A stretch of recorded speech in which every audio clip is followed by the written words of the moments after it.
नया। Hello students, आज की इस वीडियो में हम class 10th maths exercise 5.1 arithmetic progressions, इसका बच्चों क्वेश्चन नंबर 4 के जो है 8 पार्ट कंप्लीट कर चुके हैं लास्ट वीडियो में। आज शुरू करेंगे 9 पार्ट से। इसमें टोटल हमारे पास 15 पार्ट्स हैं। ठीक है, तो ध्यान से देखें और क्वेश्चन में क्या पूछा गया है उसका सॉल्यूशन करते हैं। ठीक है बच्चों, which of the following are APs if they form AP. यदि मतलब वो एपी की फॉर्म में होंगे, हमें बताना है कि कौन कौन से अर्थमेटिक प्रोग्रेशन है। यदि वे अर्थमेटिक प्रोग्रेशंस के फॉर्म में होंगे तो हमें फाइंड करना है बच्चों कॉमन डिफरेंस, यानी जिसको हम डी कहते हैं, common difference. And right 3 more terms, मतलब जो हमारे पास एपी की फॉर्म में होंगे बच्चों, हमें जो उसके आगे के 3 टर्म्स होंगे वो क्या करने हैं, फाइंड करने हैं। ठीक है, तो स्टार्ट करते हैं पार्ट नंबर 9। जो हमें गिवन है बच्चों सीक्वेंस, वो है हमारे पास 1, 3, 9, 27 एंड सो ऑन। ठीक है, तो हमें ये चीज़ बताना है इसमें कि ये हमारा जो है एपी की फॉर्म में है या नहीं है। उसके लिए हम सबसे पहले बच्चों डी को फाइंड करते हैं, यानी कॉमन डिफरेंस। तो इसके लिए कॉमन डिफरेंस क्या होगा बच्चों, डी इज इक्वल टू होता है A2 माइनस A1। ठीक है, सेकेंड टर्म्स में से फर्स्ट टर्म्स और थर्ड में से सेकंड टर्म्स, इस तरीके से हमें डी जो है फाइंड करना होता है। ठीक है, तो डी होगा बच्चों A2 हमारे पास है यहाँ पे 3 इम्प्लाइज डेट, यानी 3 माइनस 1, तो ये हो गया 2।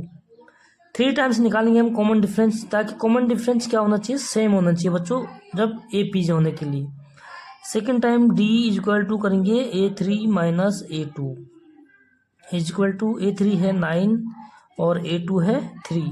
ये हो गया बच्चों हमारे पास 6।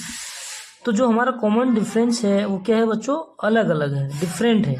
ठीक है, तो इस कंडीशन में क्या होता है, एपीज की फॉर्म में नहीं होते हैं, यानी हम इसमें एक बार डी फाइंड और कर लेते हैं। वैसे इस 2 से ही कंफर्म हो जाता है बच्चों।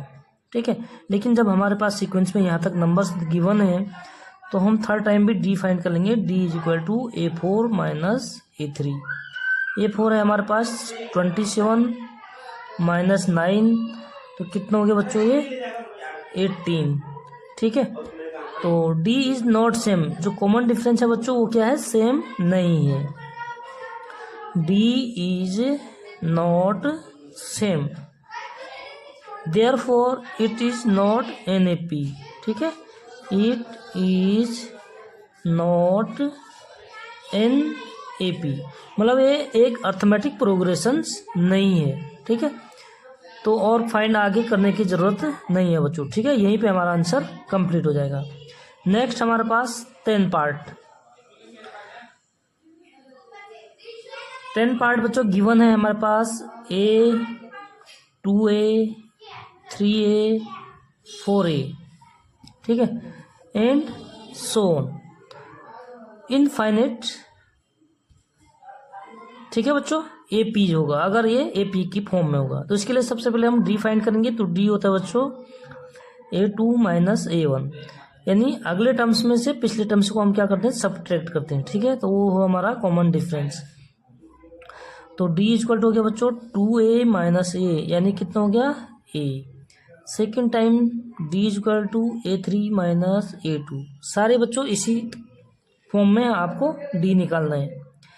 तो A3 माइनस A2, A3 हमारे पास 3A माइनस A2 है बच्चों 2A। तो 3A में से अगर 2A हम माइनस कर देते हैं तो हमारे पास होगा A। ठीक, नहीं ये क्या होता है बच्चों, हमारे पास ये वेरिएबल्स है A, 2A, 3A, 4A। ठीक है, तो A कितना है, A की वैल्यू हमें फाइंड नहीं है। ठीक है बच्चों, A कुछ भी हो सकता है। तो यहाँ पे कॉमन डिफरेंस क्या होता है हमारे पास, 2A माइनस A। दूसरा हो गया बच्चों 3A माइनस 2A। थर्ड हो गया बच्चों हमारे पास A4 माइनस A3। तो A4 कितना हमारे पास 4A माइनस 3। ठीक है, यानी हमें A की वैल्यू यहाँ पे कुछ भी हो सकता है बच्चों। ठीक है, तो इसलिए जो हमारा कॉमन डिफरेंस होगा ये क्या होगा, सेम नहीं है। सो देयरफॉर हम क्या लिख सकते हैं कि it is not an A P, मतलब ये जो है ए पी के फॉर्म में नहीं है। ठीक है, नेक्स्ट है हमारे पास 11 पार्ट,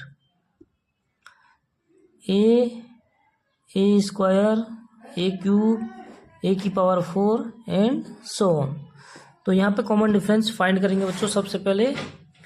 तो d इक्वल टू हो गया हमारे पास a2 माइनस a1, a2 है ए स्क्वायर माइनस a1 यानी a। ठीक है, और सेकेंड टाइम d क्या हो जाएगा बच्चों, a3 माइनस a2 यानी a क्यूब माइनस a की स्क्वायर। ठीक है, तो कॉमन डिफरेंस क्या है बच्चों हमारे पास, डिफरेंट है। तो डिफरेंट है, डिफरेंट, ठीक है, तो जो हमारा कॉमन डिफरेंस है नॉट सेम है। सो हम लिखेंगे बच्चों, आप पूरा लिखेंगे इसको कि common difference is not same, so therefore it is not an AP, मतलब ये क्या है, एपी के फॉर्म में नहीं है। ठीक है, इसी तरीके से हम जो है सारे पार्ट्स को सॉल्व करेंगे बच्चों। तो अगला पार्ट है हमारे पास 12th। ठीक है, इसमें बच्चों जो गिवन है हमारे पास सीक्वेंस वो है √2, √8, √18 और √32। ठीक है, इसको हम थोड़ा से क्या एंड सो ऑन, ये हमें गिवन है। इसको बच्चों अगर हम सिंप्लीफाई करेंगे तो ये हो गया √2, √8 को हम ले सकते हैं 2√2। ठीक है, और √18 होता है बच्चों 3√2। ठीक है, 14 होता है 4√2। ठीक है बच्चों, क्योंकि हम इसका जब हम इसका क्या करेंगे,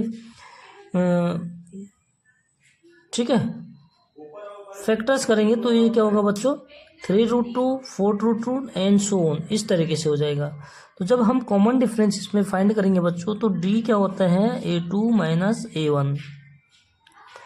a2 है हमारे पास 2√2 माइनस a1 √2, तो 2√2 में से अगर √2 को माइनस कर देंगे तो ये हो जाएगा बच्चों √2। ठीक है, यहाँ पे मैं समझा देता हूँ आपको कि ये जो 8 है या 18, कोई एक समझा देता हूँ मैं इधर।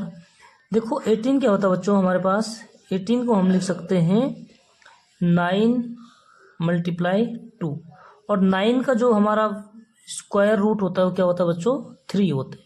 ठीक है, और अंदर क्या रहेगा हमारे पास रूट में 2। तो इस तरीके से हम इसको सिंप्लीफाई कर लेते हैं। ठीक है बच्चों, 32 को भी 16 मल्टीप्लाई 2, 4 मल्टीप्लाई 2। ठीक है, क्योंकि 4 का हम क्या है रूट निकाल सकते हैं। ओके बच्चों, तो ये हो गया हमारा common difference. Second time common difference होगा a3 माइनस a2। तो यहाँ पर a3 कितना है बच्चों, 3√2 माइनस 2√2। इसमें भी जो डिफरेंस होगा बच्चों कितना, √2 का है। Third time d equal to a4 minus a3। ठीक है, a4 माइनस a3, तो a4 क्या गिवन है बच्चों हमारे पास, 4√2 माइनस 3√2, ये है a3 इज इक्वल टू 4 में से 3 यानी 1√2। ठीक है, तो कॉमन डिफरेंस क्या है बच्चों, इसमें सेम है। ठीक, तो देखो कॉमन डिफरेंस हमने फाइंड कर लिया। कॉमन डिफरेंस हो गया बच्चों √2, एक तो ये फाइंड करना था। सेकंड क्या करना बच्चों हमें कि फाइंड राइट 3 मोर टर्म्स, मतलब जहाँ तक हमें जो है ये सीक्वेंस दिया हुआ है, गिवन है, हमें 3 और टर्म्स इसमें लिखने हैं बच्चों। तो देखो इसमें क्या है हमारे पास, √2, फिर 2, 3, 4, नेक्स्ट होगा 5, 6, 7। तो यहाँ पर जो हमारा AP जो होगा बच्चों वो क्या हो जाएगा, पहले तो जो गिवन है उसको लिख देंगे। ठीक है, √2, 2√2, 3√2, 4√2। इसके बाद नेक्स्ट 3 होगा बच्चों, तो इसी सीक्वेंस में होगा, जैसे 1, 2, 3, 4। अगला होगा बच्चों हमारे पास नेक्स्ट वाला 5√2, 6√2, 7√2। ये हो गया हमारा 3 मोर टर्म्स, 1, 2, 3। तो ये बच्चों हमारा हो जाएगा आंसर। इसी के साथ आज की इस वीडियो को यहीं पे विराम देते हैं बच्चों, और जो अगला होगा उसमें 3 पार्ट्स और हैं हमारे पास, उसको भी कंप्लीट कर देंगे। ठीक है, तो मिलते हैं नेक्स्ट वीडियो में, तब तक के लिए बहुत बहुत धन्यवाद बच्चों।